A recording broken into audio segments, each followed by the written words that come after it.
Summer is such a fun time for our families, for our kids. We all get to relax a little bit and let our hair down or up, as it were, in Houston. But it's also a time where we need to be mindful of some safety things and health issues that can affect your children and your family. Here today, we are talking about a bunch of different summer scenarios of things that we just need to be mindful of. Hi, my name is Megan Clanahan. I am the co-owner of Houston Moms. And today we are bringing you another informative health video from UTMB Health. Dr. Brew Nath is joining us. Hey, how are you? Good morning, Megan. How are you doing today? I'm wonderful. Thank you so much for hopping in. Can you share a little bit about who you are and what you do for UTMB? Sure. Thank you so much. So my name is Urvashi Baruanath. I am the medical director of the Pediatric Emergency Department at UTMB Clear Lake. And I'm super excited. I'm kind of new to UTMB. I've been here for the last few months, but I'm really excited to join this dynamic and growing team. We're really expanding our pediatric services in the UTMB, in the Clear Lake and the Webster County area. And we're happy to offer the breadth and wealth of pediatric services to our community. I'm double board certified in both pediatrics and pediatric emergency medicine. And so I'm happy to just offer all of our services and expertise to our community. So important. And I should say UTMB Health is our preferred provider for the Southeast Houston area, Bay City League, all of you people down in Webster and Galveston. This is who we want you to go see. So we're going to kind of cover a handful of topics today about things that can happen in the summer. So first on my list, and this is what I think of when I think of Galveston and, the areas down to our southeast, jellyfish stings. What should we know about jellyfish stings? Yeah, so jellyfish stings are a kind of unfortunate and terrible outcome of an awesome and fun beach day, right? Yeah. So fishes are an invertebrate animal that share our water, that we share the water with. And this is an accidental exposure. Like jellyfish are not seeking out people, and we are definitely not seeking them out. But often they're very small, they're hard to see, and their tentacles are really hard to see. And so usually it's an accidental exposure that we have to them. The way jellyfish stings work is that it's a protective mechanism for the animal, right? So in their tentacles, they have these tiny little darts that are filled with little toxins. And if they brush up against something, then the darts will kind of embed itself into the skin. And it causes areas of intense pain, redness, usually in a welt, like in big that follows the delineation of the tentacle. And the way that we want you to treat it is first and foremost, like usually a child will come to you crying and screaming because something happened, they don't know what happened, and it hurts. When you see the jellyfish, when you see a bright red line on the skin and you think it's a jellyfish, first and foremost, if you see an embedded tentacle, try to remove it, try to brush it off and get it off the skin because it's releasing toxins as it's being disturbed in the skin. So, try not to get stung yourself and injure yourself, but try to brush off or remove the embedded tentacle. And then after that, if your child will allow it, try to immerse that area, that extremity or that exposed body part in some warm water. Not super hot where you're going to burn the skin, but something a little bit warm or as hot as the child or the person can tolerate, because the heat actually starts neutralizing the toxin. There's a lot of, there are some types of jellyfish stings, usually the jellyfish that are in Australia and the South Pacific, where vinegar and other acidic substances can neutralize the toxins. But the type of jellyfish we have in our area, which is like the Portuguese man of war or some of the other jellyfish, actually they don't respond well to vinegar or other acidic substances. So that may or may not help.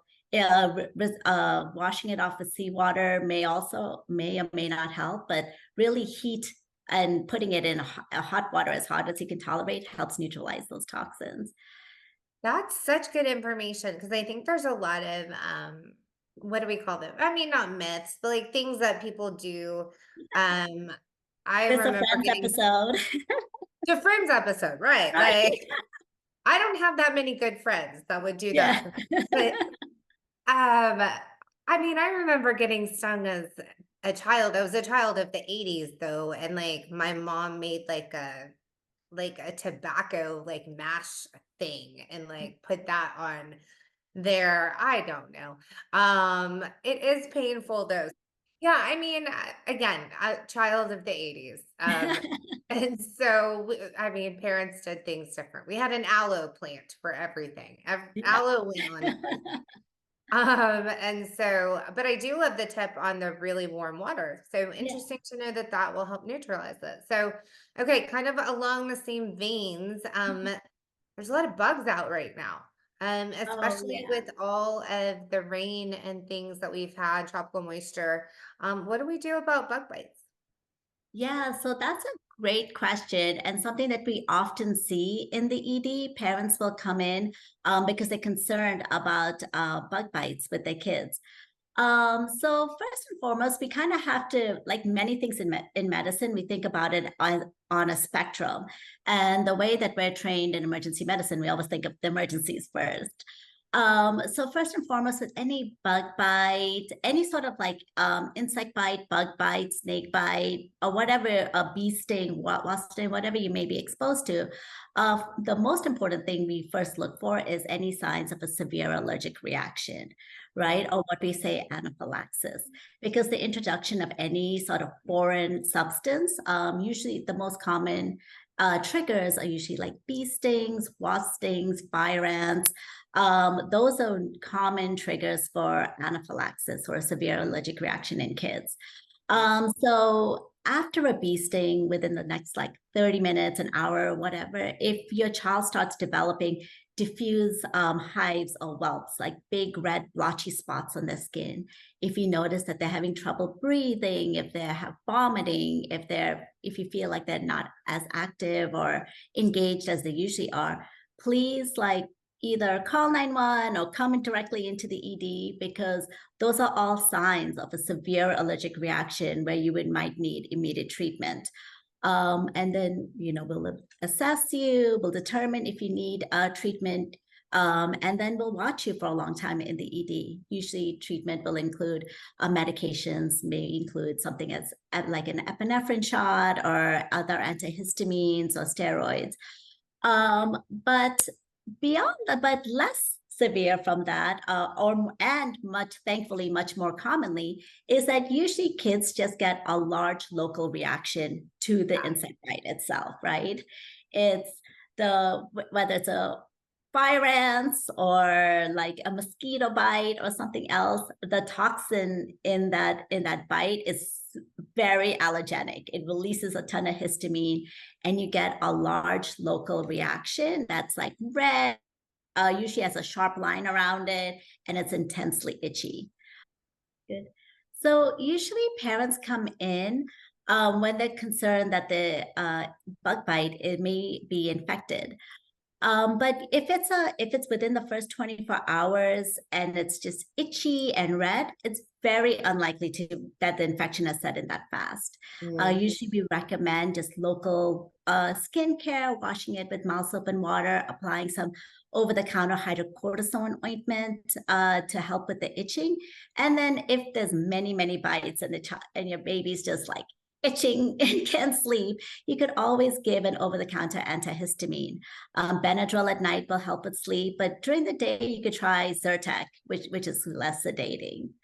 Okay. So usually we tell parents the first sign of infection is pain. So surprisingly, like usually once it starts hurting, that's when you're like, oh, you know what, maybe it's infected.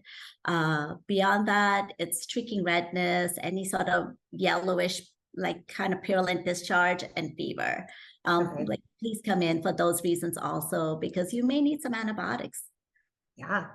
I've had it happen. You know, Yeah. a spider got me and it looked innocuous for a minute. And then, well, I say a minute. And but then like 2 days later, it looked like cellulitis had set in and my skin started falling off. So that would probably be when you want to like Yeah. to get some treatment. When the skin Yeah, starts flaking, that's probably not good. absolutely.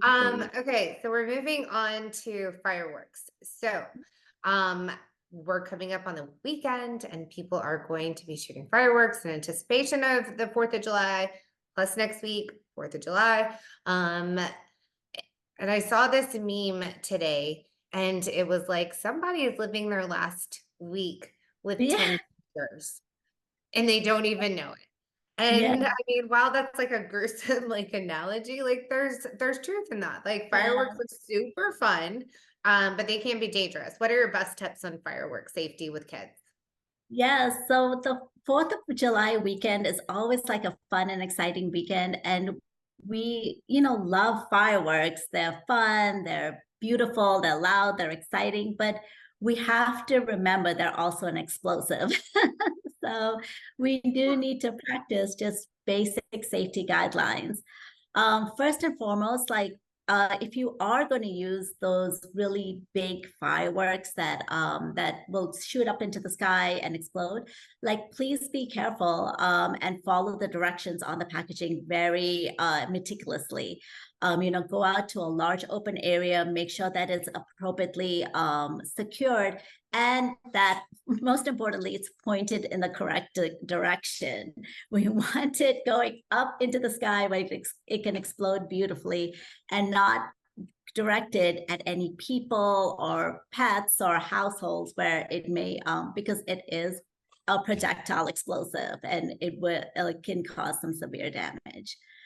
Yeah, But and you're a mom, so I mean, I'm sure keeping like your little ones away from kind of when you're shooting those off would be really important. I remember I'm just like terrified of fireworks personally. And somebody gave my kid a sparkler and I was like, "No!" Like, I was, like, almost in tears, like, "Don't touch the sparkler." I just, um, it's not what I grew up with. So we just need to be really mindful about our firework safety. Like, don't become an Instagram reel video, right? yeah. Yeah, Um, and I'm glad you brought up sparklers because those are actually the more common injuries that we do see in the ED. Because, like, yes, we may see like those big gruesome injuries due to the projectile itself, but more commonly are small burns and other injuries from sparklers and much smaller fireworks, which may happen. Usually, especially with little kids and toddlers, like even after the sparkle is done, the wire is still hot and it mm, may burn your skin. For that, we recommend like once you have a burn, immediately run it after under cool running water in the sink because it'll stop the burning process and take a little bit of that heat away. Please don't apply like ice to it because it's like that might actually damage your local tissue. yeah. Um, but then after that, you can just apply some over the counter, like, Vaseline, a bacitracin, give some Tylenol and Motrin for the pain. And if you start noticing blisters or it's a large area or it's very painful, please come in and see us. We'll assess the burn and treat it appropriately. We'll help you with the wound care and make sure that you have appropriate follow-up because obviously we want to control the burn in the immediate period, but we also want to make sure we mitigate any scarring or any bad cosmetic outcomes. And we want to make sure that you have good follow-up and care. So that way your kid doesn't have like a tattoo of when 2024 was a good time, right? Like, Exactly. Um, so speaking of blistering, this is the time for sunburns. We are out, we are playing sports, we're at the pool. Sometimes the wind comes in so much that you don't really feel like you're getting burned. So let's talk about what we do for blistering sunburns. Yeah, so that's a great question, and it's super common, in our area. So, blistering sunburn is actually like a first or possibly extending into a second degree burn that you may get from any other like burn, like a scald or exposure to something hot, like anything else. But first and foremost, like we want you to practice like really good sun safety and sun precautions. Like it's super fun to go outside, but we want to be mindful of the sun. Mhm. So first and foremost, like just protection of our skin. If we could wear when we're out at the pool or the beach, if we could wear guards, hats, like some sort of set up umbrellas or tents, some sort of physical barrier to actually like protect your skin from the sun itself. Mhm. And then beyond that, after that, we want you to apply sunscreen frequently at SPF 50 or higher, like every couple hours, Right. just to make sure that once that is applied, but then it'll wash off with sweat, with water, with play. So we want to make sure that we reapply it frequently to maintain that physical barrier and protect our skin. And third, if you unfortunately you do start burning and you start blistering, once you start noticing, try to schedule like schedule like a lunch break, but under the tent outside of the sun. Yeah. Schedule it's like a nap time, so you're like out of the sun in the hardest part of the day. So schedule to the fun times also. But once you have the burn, then it's just local care and pain control.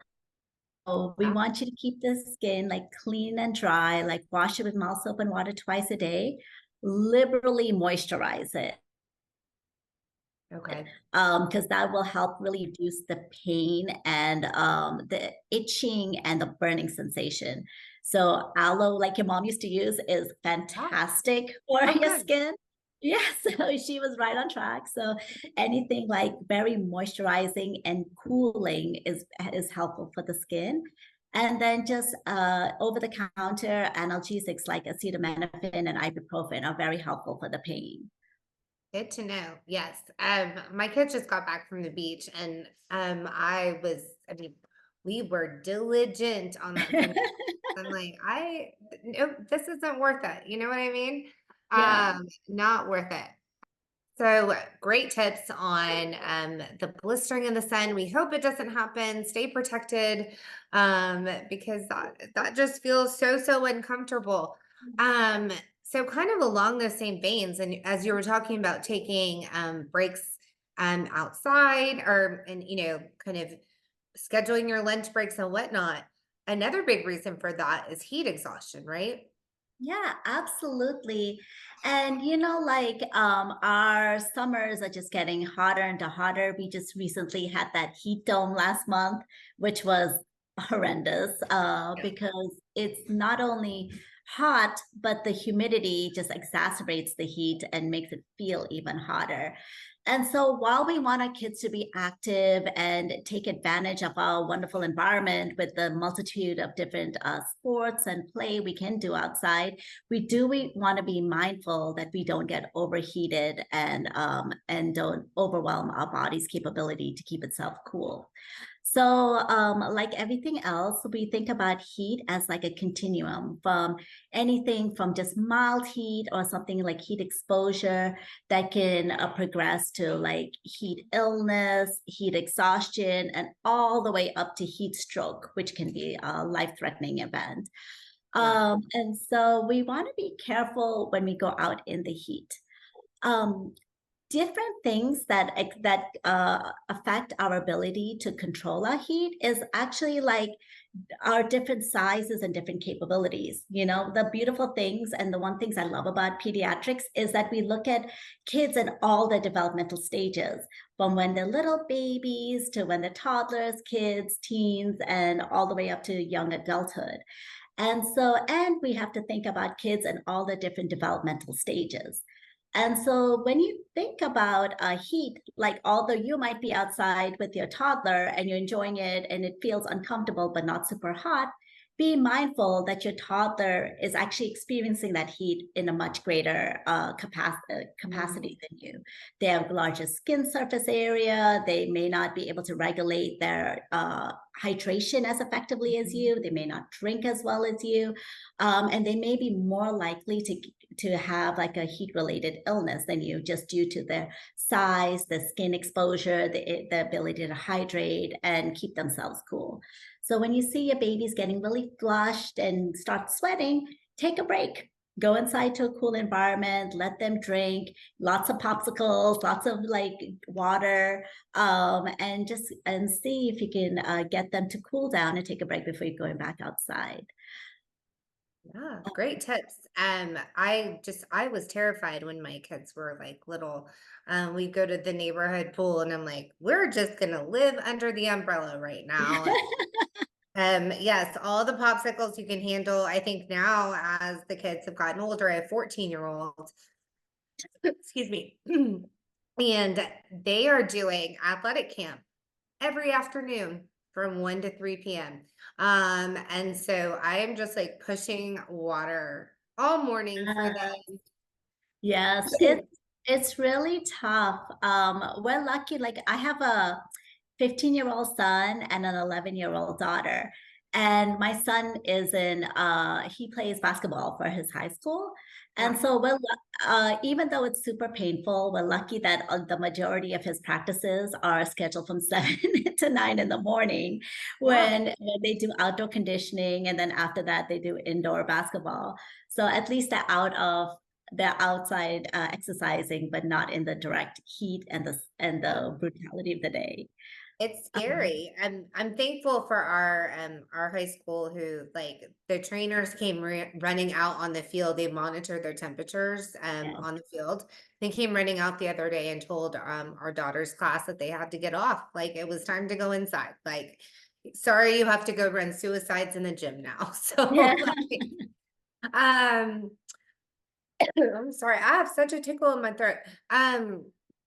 So the last thing, I know we've talked about, I mean, some of these things that just, oh, it's like, oh, can we even have fun in the summer? But we can safely. But the last thing that we have to cover is just drowning and potential drowning and tips that you have around that and what you guys kind of see in the ER. Yeah, so drowning is actually such a unfortunate and like tragic and very scary incident that can happen around like a very fun and exciting, water related activity. Everybody wants to go to the pool and the beach or the lake and just enjoy like a fun day. But we have to just be cognizant and mindful of ourselves to maintain like a safe environment. So first and foremost, like what I want to emphasize is that despite what you might see in like TV and Hollywood, drowning is actually a very quiet and silent event.